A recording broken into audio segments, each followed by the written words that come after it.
Welcome into the Awesemo NASCAR Live Before Lock show, as we are here to get you ready for tonight's Bass Pro Shops night race. Of course, we are sponsored by Prize Picks, so we'll tell you about them later on in the show. We are also sponsored by our brand new sports betting podcast, Betting You, as Ben and Matt have you covered everything college football betting. You can get that podcast on Apple Podcasts, Spotify, wherever you get your podcast. You can just go to awesemo.com, go into the podcast section, and you can get the links to download that show. New episodes come out every Wednesday. Of course, we're going to be breaking down tonight's race. We'll go through the salaries, starting at the top end salaries. And then, of course, at the end of the show, we got to play the game. How low can you go in terms of who we put in our DFS lineups tonight for the NASCAR race? Of course, as always, I am joined by Phill. Phill, great to be here on a later Saturday afternoon. Usually we're earlier on the day, but we got a night race here tonight. Let me just get your thoughts right about, in terms of, your thoughts on tonight's race. And I know you've been paying attention to see about inspections, whatnot, but what is your overall thoughts on roster construction tonight? Oh, God. Quite frankly, it's really funny. The way that I've been thinking about this race all week is pretty much the way that the top driver tool is attacking this race. If people are premium subscribers, they go over to the top driver tool and you look at the top two dominator percentages. I mean, we don't have anybody with a higher percentage over 30%. We've got, looking at this, 8 drivers with a percentage of that's at least double digits. We've got 4 drivers in the 20%. I mean, and that's kind of the way that I have felt about this all week, is that there's just so many different combinations of expectations for drivers to be potential dominators tonight.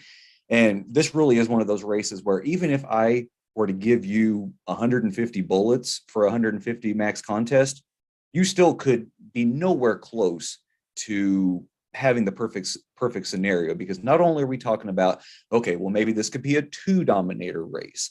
That was the optimal lineup from this race last year in the fall. But the reality was that there were actually 3 dominators. Your third dominator ended up falling back. Brad Koslowski, he ended up the race like 88 laps down. And of course, he was a non-factor.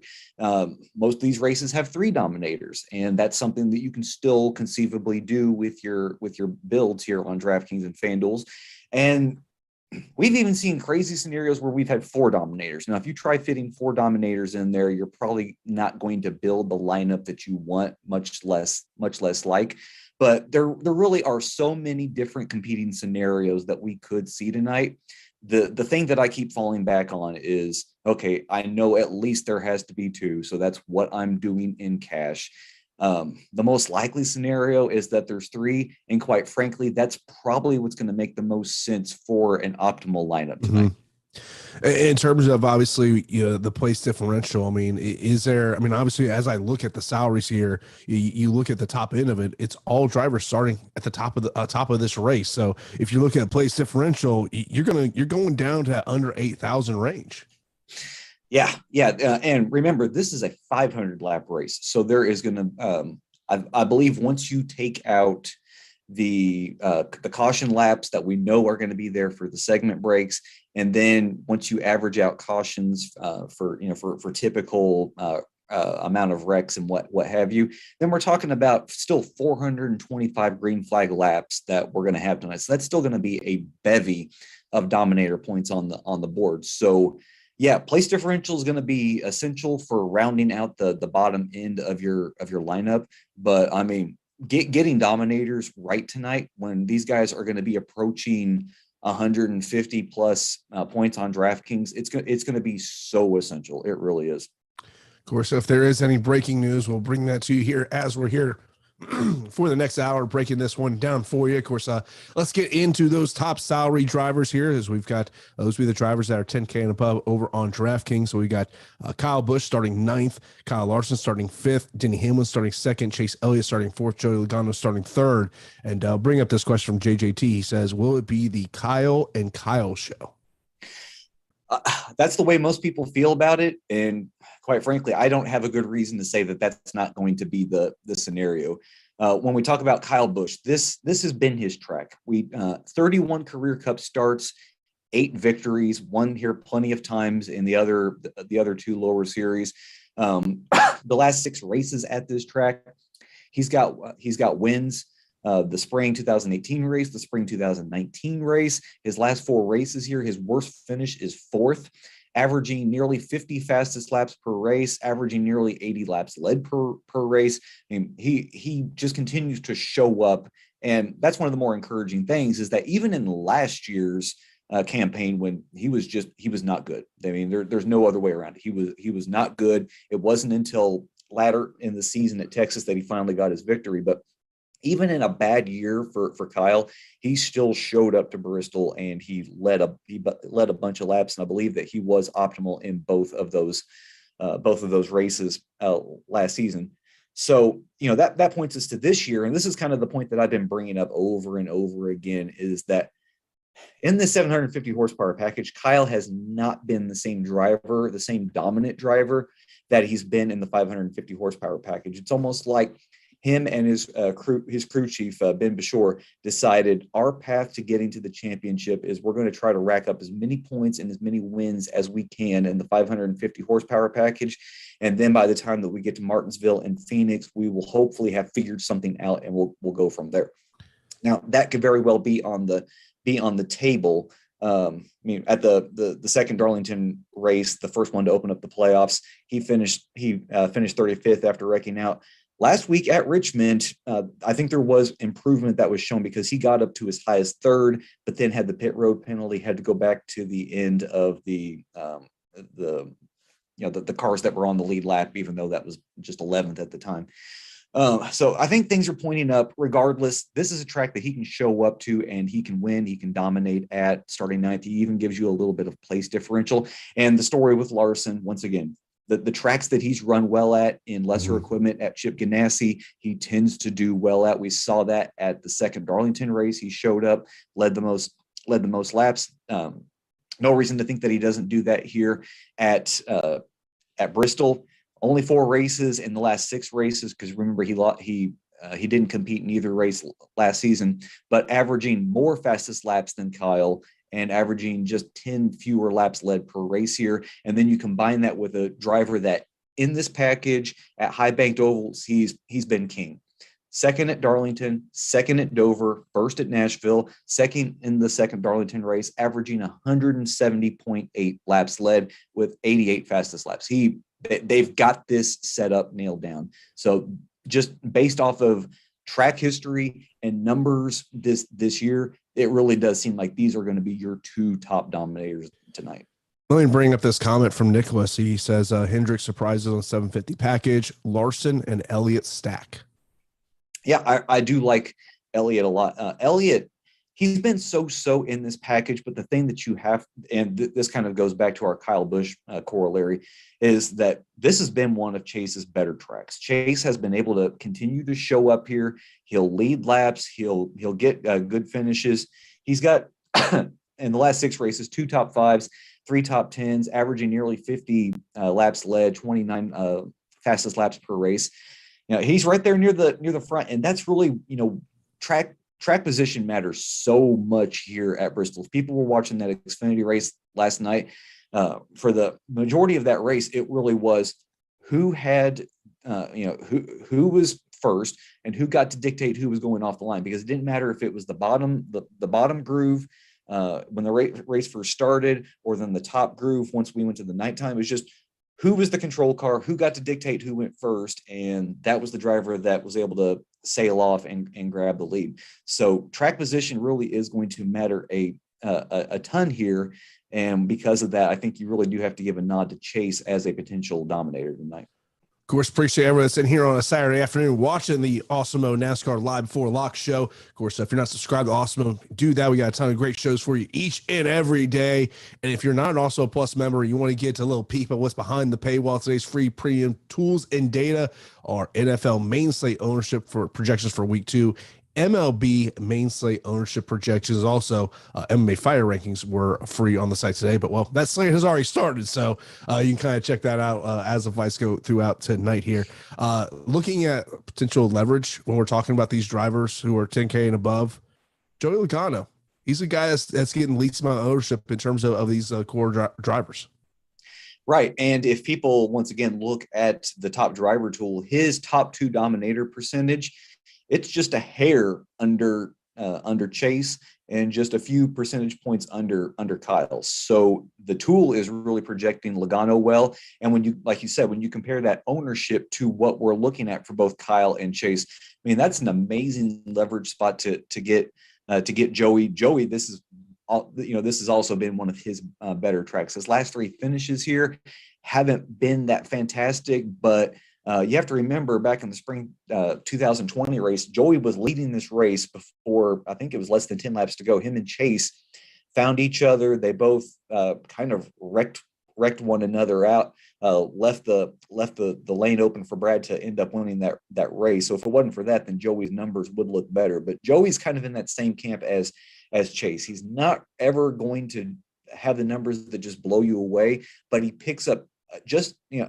enough dominator points that he makes himself worth considering, especially in a package here at this setup.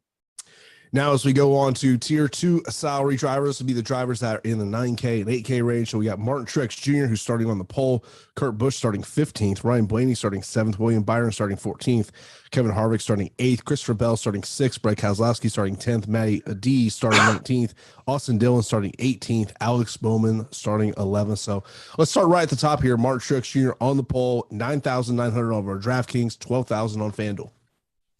Yeah, I think that what people are going to want to do is they're going to say, okay, Truex ran really good in that first Darlington race. Then he ran really good in that second Darlington race. This is another steep banked oval. Why shouldn't I expect the same from him, especially with him starting on the pole? I think that's where you've got to really put Truex's track history here in perspective. This is one of Truex's worst tracks. Like, for whatever reason, he can run really well at Darlington. He can run really well at Dover, but for whatever reason, you shrink the track by half or more than half here at Bristol, and it never materializes here for Truex. You look at these finishes going back, it's 24th, 20th, 13th, 17th, 30th. Your average running position for him, it's 16.6. Compare that to his average finish of 22.3. So he's running better than he actually finishes, but something generally happens to him towards the end, and you can't count on him to finish on the lead lap. Looking at this, in his last 6 races, he only has one race where he's actually finished on the lead lap. That is not good, especially for a driver that some people are going to say, well, heck, I'm getting a price discount on a potential winner here at $9,900. I don't think chasing that rabbit is worth it this week. Looking at ownership numbers, it does seem that people are taking this price discount on DraftKings and running with it on Truex. I'm going to say for myself, I have no Truex whatsoever tonight on DraftKings and 20 max. Maybe on FanDuel, I might have like a sprinkling, maybe 5 to 6 shares. And heck, before I leave for my son's birthday party, I might just totally swap that out to none, because I really don't have much confidence in Truex to be a dominator, especially with Hamlin starting beside him. Hamlin's been much better at this track than Truex has, much less whatever dominator points Truex has, they're probably going to get negated by the place differential that he loses. James asking, with Truex on the pole, estimated lead laps. Over under 75. Under. I think your best shot is that Truex probably leads until I'm going to say maybe the 20-25 lap mark. And if he doesn't get passed by Hamlin, then it's going to be either of Elliott or Logano that's done it. Yeah, as I look at the ownership projections, I mean, Truex is one of the more popular drivers in this one. Obviously, people are looking there at it there. One of the drivers I wanted to bring up, because when I was looking at the top driver tool, he kind of stuck out to me a little bit in terms of ownership. Ryan Blaney, 9,400, starting 7th. Yeah, Blaney's been priced back up a little bit compared to where he's been the last couple of weeks. But it's because Blaney has run really, really well here at Bristol. He oddly enough just does not have the the averages to really convince you, but you have to zoom out and say there are reasons why these averages are down. And it's because he got wrecked out in the spring 2018 race when he was, I believe he was on the, he was in first place when something really odd happened to him. He got knocked out. And then in that spring 2020 race, something happened to him and he finished dead last. Other than that, he has been a consistent top 10, top 15 driver here. Surprised people to know that of everybody in tonight's field, he's averaging the second most laps led out of everybody, like 73.2 laps led per race. Blaney just, and this is kind of the scary thing that people might have in their minds is, well, it's a night race. Can we really trust Ryan Blaney? Well, for whatever reason, even in these night races here, Blaney, the eyesight gets better. He's got his blue light blockers on. Whatever it is, he's not your prototypical night racing Blaney here, and he still runs well. So I think that if you are looking for a discounted second dominator or maybe even a third dominator to slide into your lineups, Blaney really does fit that bill. I know earlier this week I saw you tweeting about Brad Koslowski and where he's at as a price point here, starting 10th, 8,600 over on DraftKings, 10,500 on FanDuel. Yeah, it was rather shocking to me to look up Brad's numbers and just see how consistently he finds his way to the lead here. It's uncanny. Like, there is a knack about this track for Brad, regardless of where he's starting, that he finds his way to the lead, and he generally leads a bunch of laps. If you average everything out, he's averaging 65.8 laps led over the last 6 races here at Bristol with 25.7 fastest laps. The thing that stinks for Brad is that, yes, he gets to the lead, but more often than not, his finishes don't match what his what he's been doing throughout the race. His average finish here is 15.8. His average running position is 9.8. So I mean, he's typically running within the top 10, but then something goofy happens to him and he falls out. Like we talked about, he had that issue last year where he led the third most laps and ended up finishing 34th, and then he's got some other finishes in the teens. I think Brad is probably, he's discounted. This was kind of the tangent that I was going on earlier in the week, is that he keeps getting cheaper. So whatever the threshold is that you need from him in terms of dominator points, DraftKings just keeps lowering that threshold, making it easier to get him into lineups. He's got a little bit of place differential. If we're going to just say that what he's done for like the last 5 years at this track is going to continue, he's going to find his way to the lead. He's going to get you some dominator points. And at that $8,600 price tag, he really does not have to do that much. The thing that you're going to be, you're going to be holding your fingers all night is, Brad, stay in the top 10. Just get me a top 10 finish. Don't do something goofy. Don't have some kind of weird pitch strategy or some kind of whatever strategy out of left field that's going to end up, shooting you backwards. And then all of that place differential is going to be for naught. Kevin Harvick is someone we're seeing getting some ownership here. He's starting 8th. He's 9,000, 11,000 over on FanDuel. Also kind of getting similar ownership we're seeing is also Alex Bowman, who's at a flat 8,000 on DraftKings and 9,000 on FanDuel. What's your thought on these two drivers? You ever seen Mean Girls? Yeah. Kevin Harvick is fetch this week. People want Harvick to be a thing. Harvick is not a thing. If Harvick were cheaper, like if he were down in the Alex Bowman range of that $8,000, then I mean we're all aboard the fetch train. But at his price tag at $9,000, I can easily go up to William Byron. Feel like I'm going to bank just a little bit of a higher chance of dominator points. Plus, there's 6 more place differential positions to gain. I can go down to Brad Koslowski, who actually does have the capability to garner me some dominator points. People want Harvick to be a potential dominator. They keep thinking that this is something that's going to happen. It hasn't happened throughout the regular season. It hasn't shown up yet in the playoffs. I don't know, what has changed in these last 2 races that's going to make people think, well, this is going to be the week here at Bristol that something different is going to happen. As per Alex Bowman, you're getting him at a discount. The the Bristol numbers, they're so-so. I mean, they're basically what you would expect of Bowman. I think if you're looking for something to kind of get you on that train, it's where he currently sits in the playoffs. Like, he's really going to have to mind his P's and Q's tonight to avoid missing out on the second round. So if you're looking to drivers with playoff motivation that are just kind of really hovering on that line of what they've got to do. Like, let me find this really quickly so I don't tell people wrong here.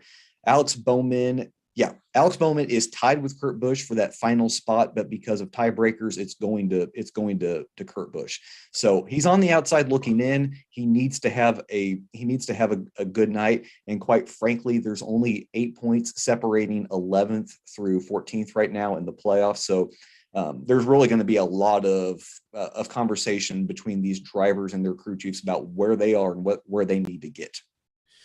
In terms of place differential of drivers in this tier, you got Kurt Busch, who is starting 15th, William Byron starting 14th, Matty D starting 19th, Austin Dillon starting 18th. So in terms of those drivers and trying to put somebody in with place differential, who sticks out to you the most in terms of those drivers? It puts you in a bind, but I think my favorite driver is Kurt Busch at 9,600. He's won here 6 times in his career. It's funny to think that Kurt and Kyle have a combined 14 wins here in the Cup Series. There's something in that blood that really suits these drivers, or just the driving style that they learned out in Las Vegas. Kurt's going to give you place differential. He's even going to give you probably some dominator appeal. It's going to be through fastest laps more likely than laps led. But ever since the playoffs started, the Ganassi team has been really fast, and that's something that we should expect in Busch. You go down the field. I don't want any part of Matty D. People are obsessed with Matty D's numbers from 2019 when he was racing for Levine Family. That's when he had his 2 best finishes here, and most recently his second best finish was back in 2016 when he was racing for BK Racing. He had a 6th place finish for that team. That was in a Toyota. Those 2 finishes in 2019, that was for LFR who were driving Toyotas, and everything else has been in Fords, and it's just been nothing really spectacular. And I don't think that's gonna change for Matty D. I think maybe you're looking at a 17th to a 15th place finish, and at that salary, I'm not intrigued by that. Austin Dillon, multiple top 15s here at Bristol of late. 8,200 is a bit to pay for Austin Dillon, but if you're going with 2 guys up at the top and then you're filling in a 3rd driver, then Austin Dillon really does kind of fit that mold as a 3rd driver in with top 10 probability. Of course, you've heard us talk about ownership projections and also our top driver tool. If you want to get access to that, you got to become a Awesemo Plus member. Of course, see it there at the bottom of the screen, the promo that we got going on. We use NASCAR Live before lock. Get 25% off your first week of Awesemo Plus Platinum if you are a new user. And if you just want an Awesemo Plus NASCAR package, they start as low as $9.95 a week. So be sure to check out that to help you develop your lineups. That top driver tool is a tool that I use all the time in terms of developing my lineups when it comes to NASCAR DFS. Let's move on to tier number 3. This will be the drivers in the 7K and 6K range. So we got Ross Chastain, Tyler Reddick, Bubba Wallace, Eric Amarola, Ricky Stenhouse Jr., Ryan Newman, Cole Custer, Chris Buescher, Daniel Suarez, Eric Jones, Chase Briscoe, and Ryan Preece. Let me start off here with Chris Buescher. 6,700 on DraftKings, 6,000 on FanDuel. He's starting 25th. And Louis had mentioned about putting him with a stack with the Bushes of Kyle and Kurt along with Chris. So I guess let's talk a little bit of Chris Buescher, because he is definitely becoming a popular play today. Yeah, I like Chris in tournaments. I like him as a cash play. Basically, with Chris, your hope is that he can just move in somewhere in that 15 to 20 range, not lose a lap. There's a good chance that by the end of the 500 laps that there's only going to be maybe 10 to 12 cars on the lead lap. And, if If it's a typical race, then Chris is probably going to be a lap down, but that's fine. I mean, at his price with his place differential, even if he doesn't finish the race on the lead lap, then I mean that's no big deal. You prefer that he continues to fight and hold on to the lead lap and thus improve his position better that way. But I mean, even if we just get your normal 7 to 8 spots out of Chris Buescher, I think that's going to be a win.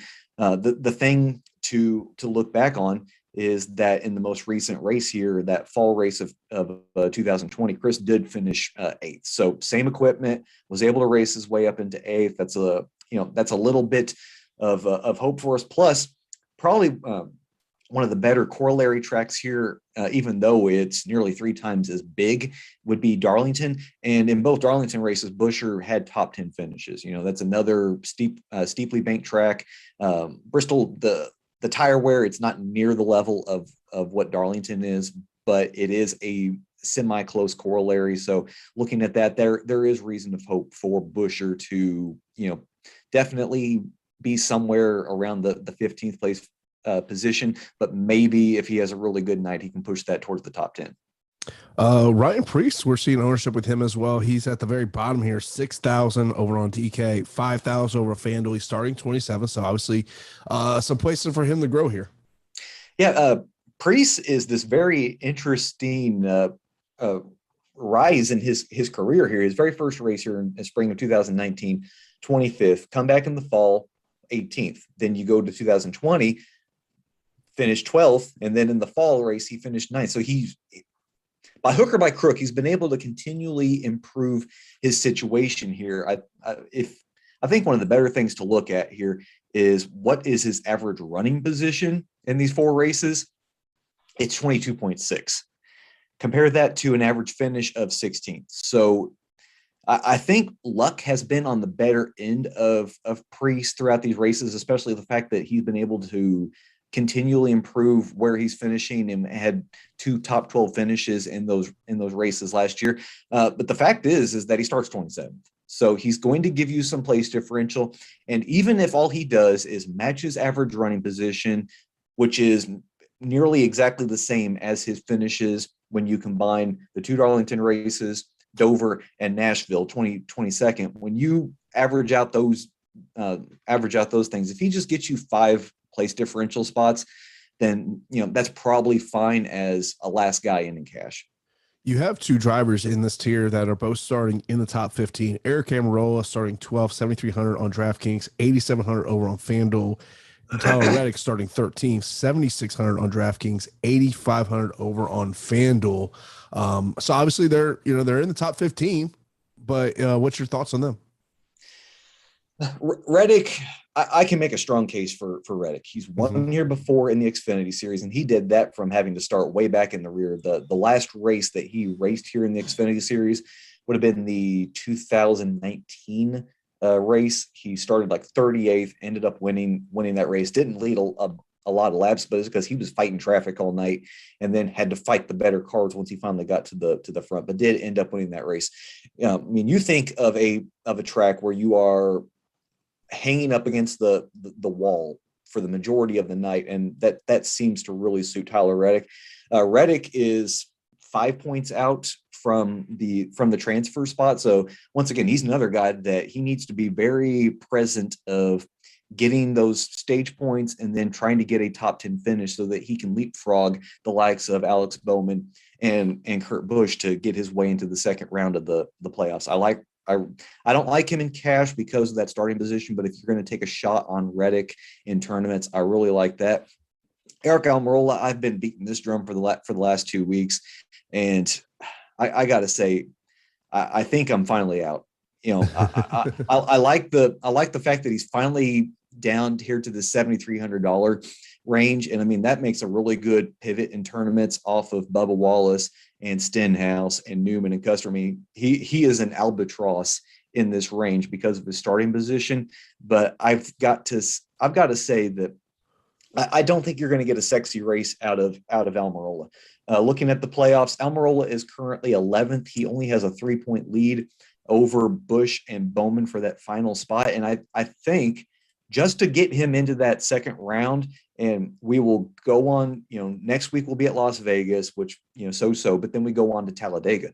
Almirola has won at Talladega before during the playoff run. That should set up really well for Almirola. So I think that's their hope, is just run a clean race tonight, not do anything that dramatic. They might kind of actually finish where they started, and then they'll just kind of regroup from there. So unless Almirola kind of sneaks his way into the top 10 just by attrition, I don't think he's really going to do all that much that's going to make him worth rostering tonight.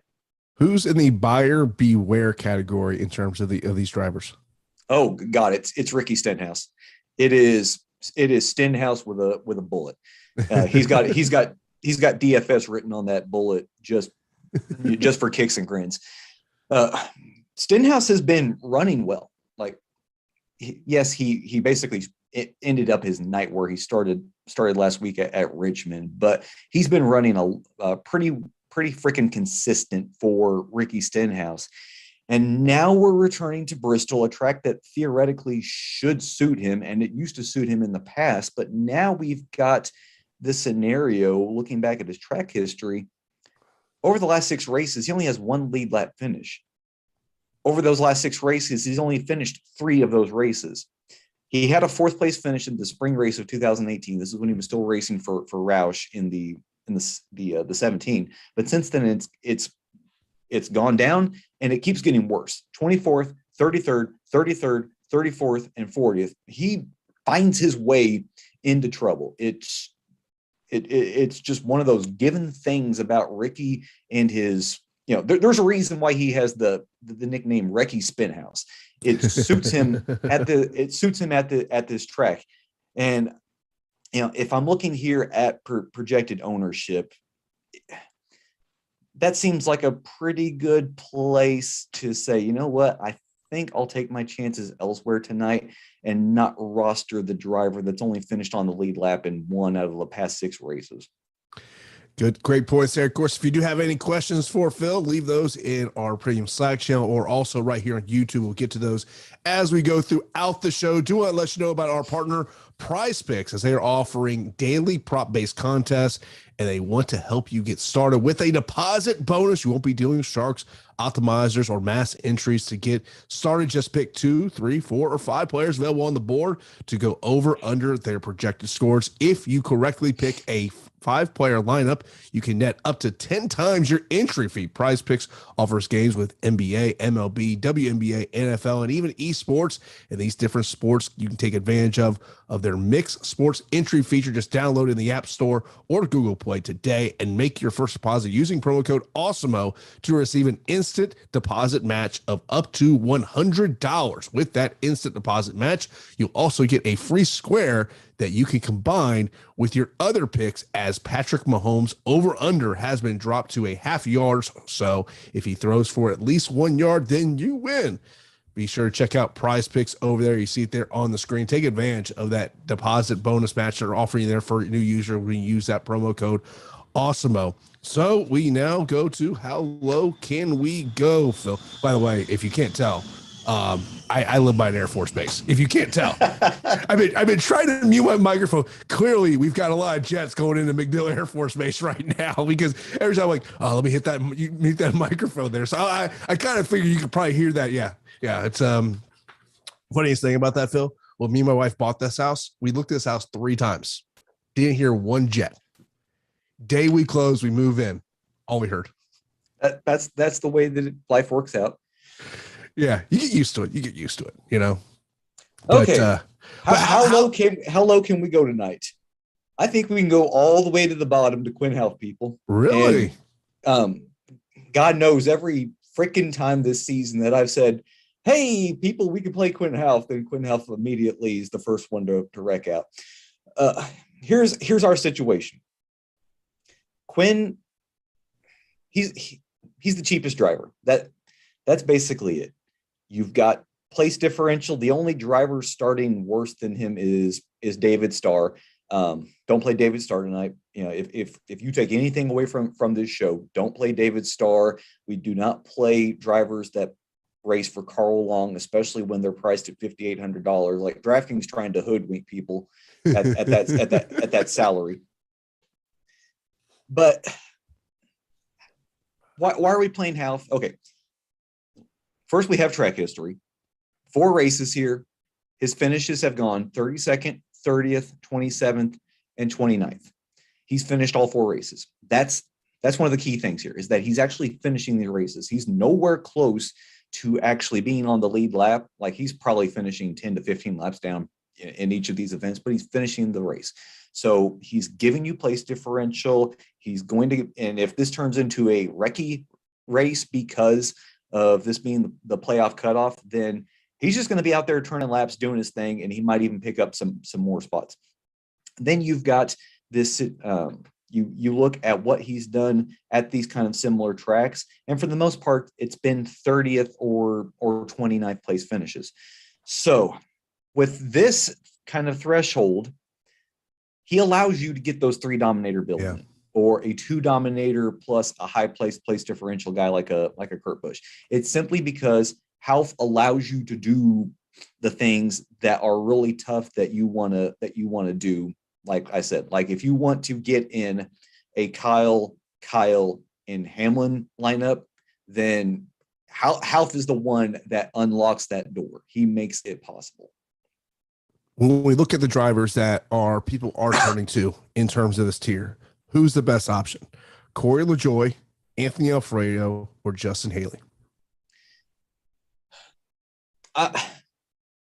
I'm going to say LaJoie simply because of equipment, and of course Haley's in similar equipment, but quite frankly, where Haley is at this stage in his career versus where LaJoie is, I don't think they're really that comparable right now. So LaJoie, in fact, if you're down in this area of the doldrums of drivers, trying to round out a cash lineup here on DraftKings, if LaJoie's your last guy in, that's fine. Like, he's probably going to finish this race in 24th, 23rd position, and he's going to pick up a little bit of place differential at 5,600. That's fine. That makes sense as a cash lineup. He's probably going to get kind of chalky in tournaments just the same, because when you're down here in this range, you're just going to pick the best guy that makes sense to you. And I think for a lot of people, that's going to be LaJoie. And if I look here at projected ownership, out of everybody under 6K, it seems like a lot of people are basically they're making those decisions.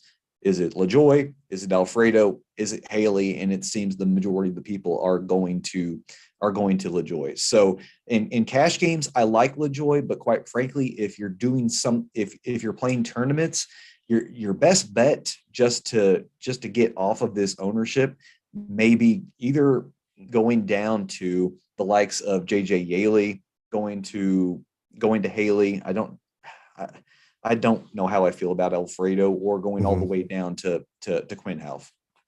Before we get into the listener questions that have been submitted, of course, if you haven't submitted a question, be sure to do that right now. Is you got to check out our new YouTube channels that we have for fantasy football and sports betting to get you ready for week 2 of the NFL, as another jet just flew right over my house once again. As apparently it's a busy day here at MacDill Air Force Base, but be sure to check out those 2 new YouTube channels that we do have there for fantasy football and also sports betting to help you for season long and sports betting throughout the year. So be sure to subscribe to those channels. Let's get into some questions. First, I'll go over to Scott over in our Premium Slack channel. He says, is Brad, Kurt, and Bowman enough, or does a lineup like that need a true dominator?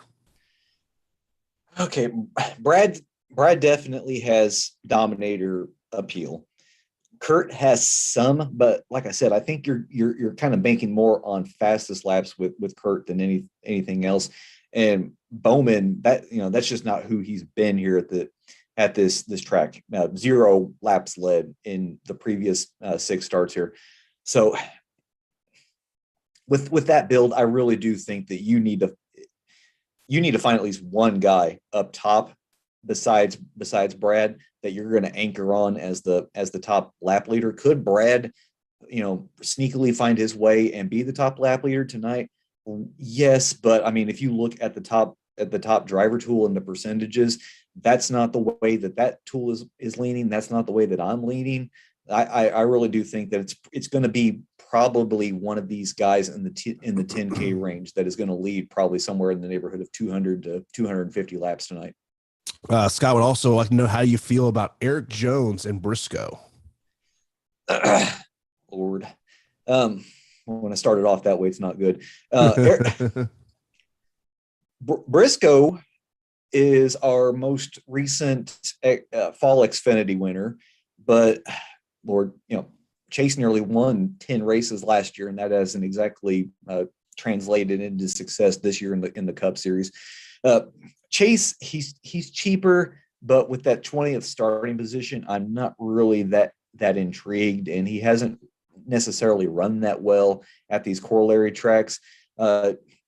Jones, you're getting a guy who was good here when he was in Joe Gibbs equipment, but this is not Joe Gibbs equipment. I think with Jones, your best case scenario is that he's going to be a lap down, maybe pick up a couple of spots in the process. These are guys that I've got them both listed as GPP and cash plays, but quite frankly, I'm not really that enthused about either driver.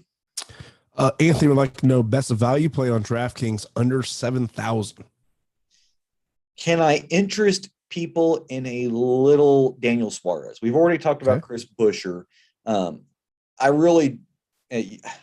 like Suarez, and once again, these past numbers here, they are tainted more or less because of last year was the Gaunt brothers, so it was really bad. But then the 2 years prior, it was the 41 of Stuart Haas, and then you had his numbers in Joe Gibbs. So the numbers are a little bit deceiving. You've got a bunch of top 10 finishes in there, but the thing that is encouraging for Suarez is you look at these corollary tracks.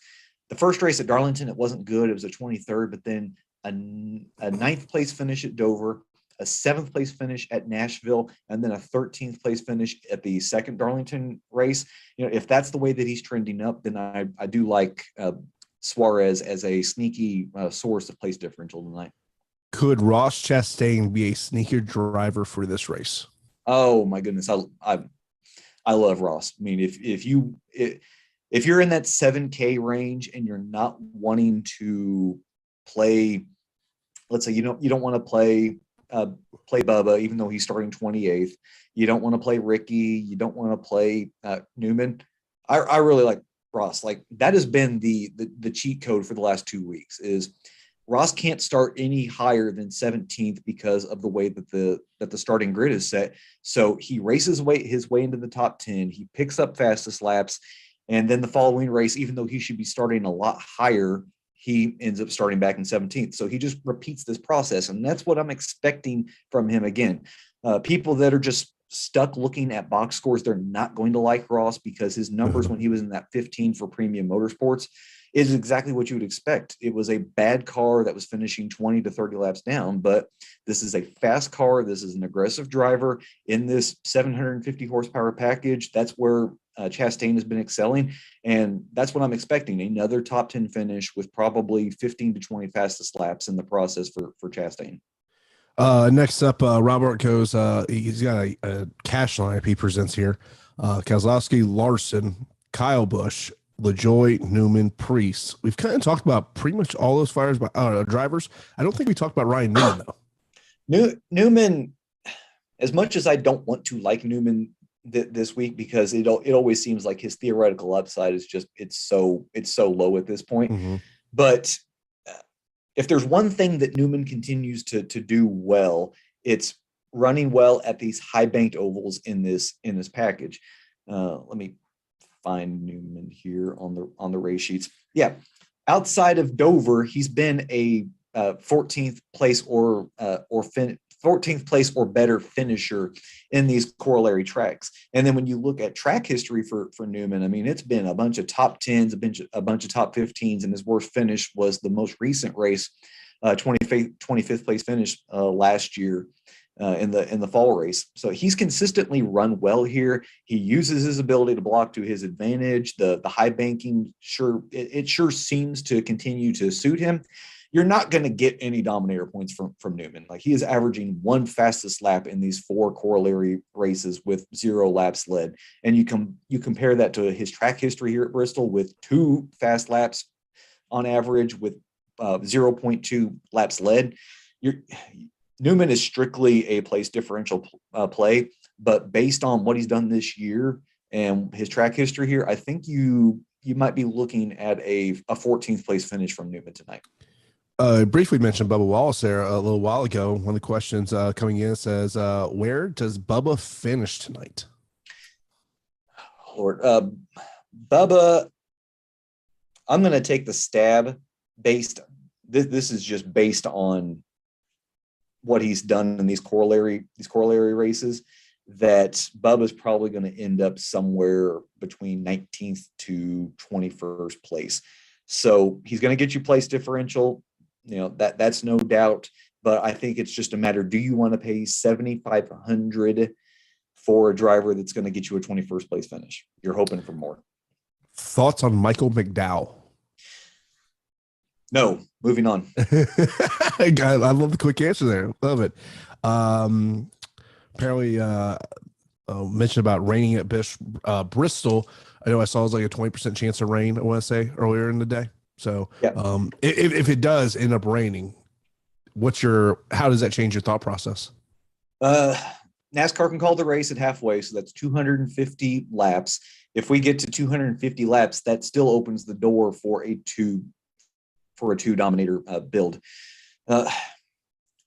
My best guess is that if we get to that mark, NASCAR is going to say, no, we're not going to try to compete for eyeballs against NFL tomorrow. Let's just pack it up and let you all get ready to move on to Las Vegas for next week. So the forecast doesn't seem like it's pointing that way. But if you want, this does open the door. If you are wanting to just take that wild stab on a single dominator build from one of these guys that's starting in the top 4, there's your window. JJT saying it's raining right now. Scott over our premium select says goes highest owned driver aside from Kurt. Larson, Kyle, Denny, or Joey? It's going to be Larson. Yeah. People are so cognizant of Larson's numbers here at Bristol, plus his numbers in this package. Larson's the first guy that people are clicking on, DraftKings or FanDuel this week. Speaking of Logano, got a question about him. I know we talked about him a little earlier on the show, but rehash what your thoughts are on Joey Logano, who, if you are looking for a leverage play, there's definitely some leverage there. Yeah, I think Logano is in this camp of Chase Elliott and Ryan Blaney, where their consistency here is so worth noting that it's almost a given that he's going to find his way to the front. He's probably going to lead some laps. He starts third. So if he's behind Martin Truex, assuming that Martin takes the bottom, because that was where the grip was early in the race yesterday. So if Logano pulls behind Truex and he gets enough of a run, then it could just simply be, how long does it take Logano to pass Truex to get to the lead? And that scenario, I mean, that's really appetizing for him as a potential dominator play. And like you said, looking at that ownership, it looks like of everybody in the 10K range, Logano is going to be the forgotten man tonight. Louis said, jumped on late. Is Harvick a play? He has a history here, but seems slower this year compared to last.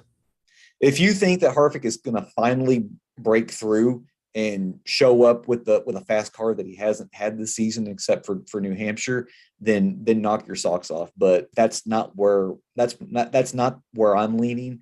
I'm going to have to see it first before I decide that it's finally viable. And on this one, JJT asking, he goes, Stenhouse's fastest laps last 8 races over 100. Is this legit? It's what Stenhouse does. He finds a groove that others aren't either unwilling to go after, or that he's willing, that he's basically willing to attack, or that he knows from past track history. So, this was why we played Stenhouse last week at Bristol, because not Bristol, but Richmond, because he continually found a way at Richmond to give you 15 to 20 fastest laps. And his history, the last 6 races here at Bristol, it's not, quite so dramatic. It's 12 and a half fastest laps per race. But the thing that I highlighted about Stenhouse is the fact that no lead lap finishes over his last 5 races here. He's failed to actually finish 2 of his past 5 races here. It hasn't been smooth sailing for Stenhouse, and that kind of scares me as far as his prospects tonight. Any final thoughts to leave our listeners with? I hope you guys haven't gone crazy with your bankroll tonight. Like I am playing probably the lowest that I have all season. This is something I talked about on Twitter, is that this race always finds a way to just hand my butt back to me. Like whatever contingencies I try to plan for with my lineups, it still doesn't work out. So I've gone lower. If you guys haven't totally started, filling out all of the tournaments that you're going to play tonight, or all of the cash games that you're going to post, just consider going on the lighter side tonight. There are just so many different scenarios that we can see with this track and the way that it's gonna play out, that I like to err on the side of caution. I mentioned a Slack question. Davidson or Hoff, last guy in? Just give me Quinn Houff. I know this goes haywire the very first lap, but yeah. I think Houff is going to get you 5 to 6, maybe even seven spots tonight. And if we do have 3 drivers that lead the majority of laps tonight, then Houff could be the key that unlocks that for DraftKings. And that is going to do it for this edition of the Awesemo NASCAR Live Before Lock Show. Good luck to everybody with your NASCAR lineups. Of course, if you got any questions for Phill, you can slide right into our premium Slack channel. Check that out. Of course, coming up here 30 minutes from now will be the Prize Picks NFL show. And then at 6 o'clock Eastern time, we've got MLB Live Before Lock. So hopefully everyone has a great weekend. Good luck to your NASCAR lineups, and we will talk to you next week for the Awesemo NASCAR Strategy Show.